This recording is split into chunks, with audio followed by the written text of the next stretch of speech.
This is definitely something I can take, like, literally field ready from the field to the range and have no worries on how it's going to perform.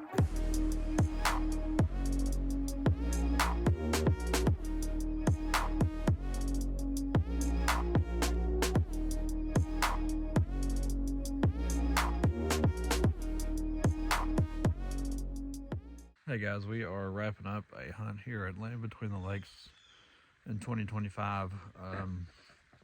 It's been a good weekend. I personally did not have any success, but some of the guys back at camp did. But one of the things that I wanted to just bring to your attention, while Elite's put out some good bows for 2026, one bow I don't want you to sleep on is the Elite Exalt 35, still in their lineup this year. It's a great do-it-all bow. This makes the second year that I've bow hunted with it, and really wouldn't change anything about it. I've used it from everything from hunting to target to 3D, so I can speak from experience that it is a bow that you truly can do it all with. It's a 35-inch axle to axle. It's about 4.8 pounds bare bow, and this was the year, the 2025. I started putting these pick rails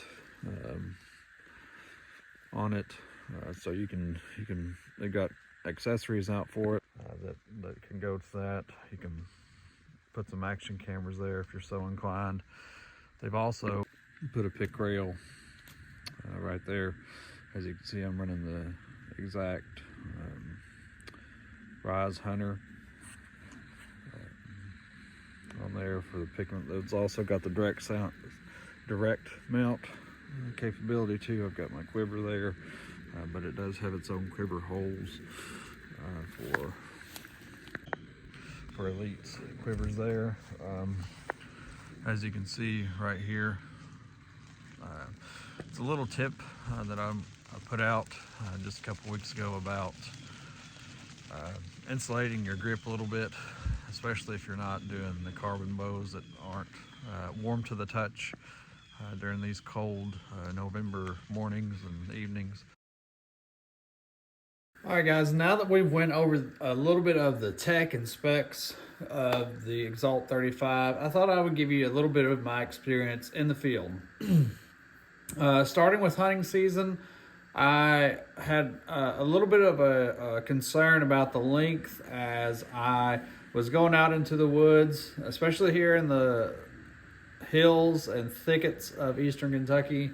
I thought that the 35-inch axle to axle would be a little cumbersome, but that wasn't what I experienced.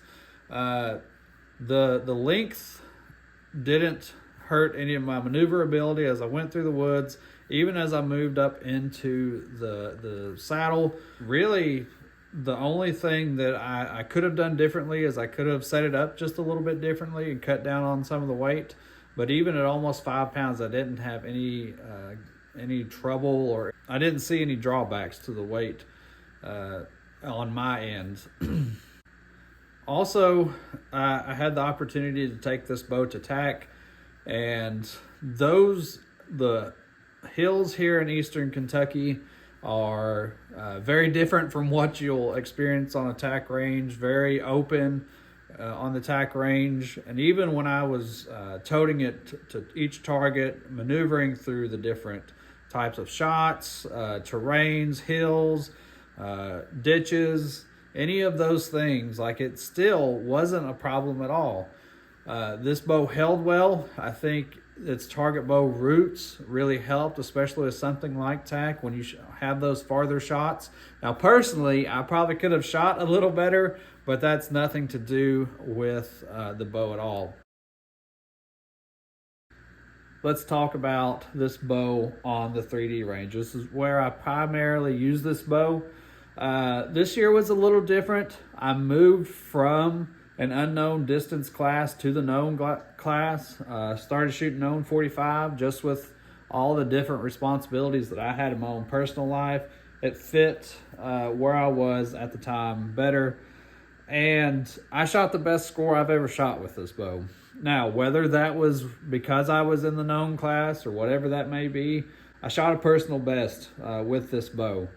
Again, the target bow roots that this bow has coming from the Verdict, I think really helped this shine. Stability, the brace height, all of that really, I believe, helped contribute to my shooting this year. And again, even thinking about 2026 and what I want to do, I think that now that they've changed some of the rules in IBO, I think this is a clear contender for an IBO setup for me.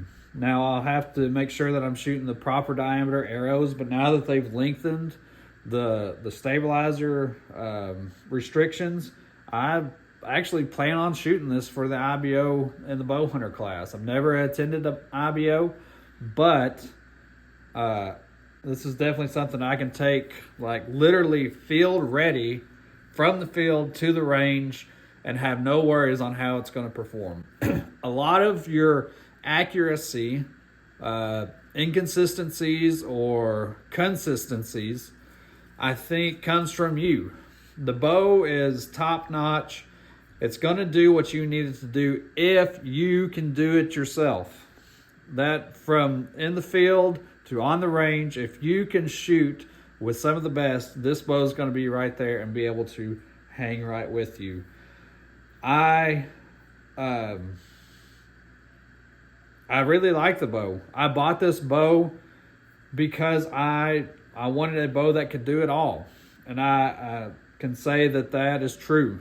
As I've said throughout this video, this bow, if you're wanting one bow that can do it all from field to range, this bow can do it. So if you're balling on a budget and want a bow, look no further than the Exalt 35. I would say too, I've heard a lot of great things even about the Exalt LD. If you got a longer draw and need that, I would say it's be pretty similar. So thanks for watching, guys. If you got any questions about the bow that I didn't cover, make sure to drop them down in the comments below. Thanks for watching, guys, and I'll see you on the next one.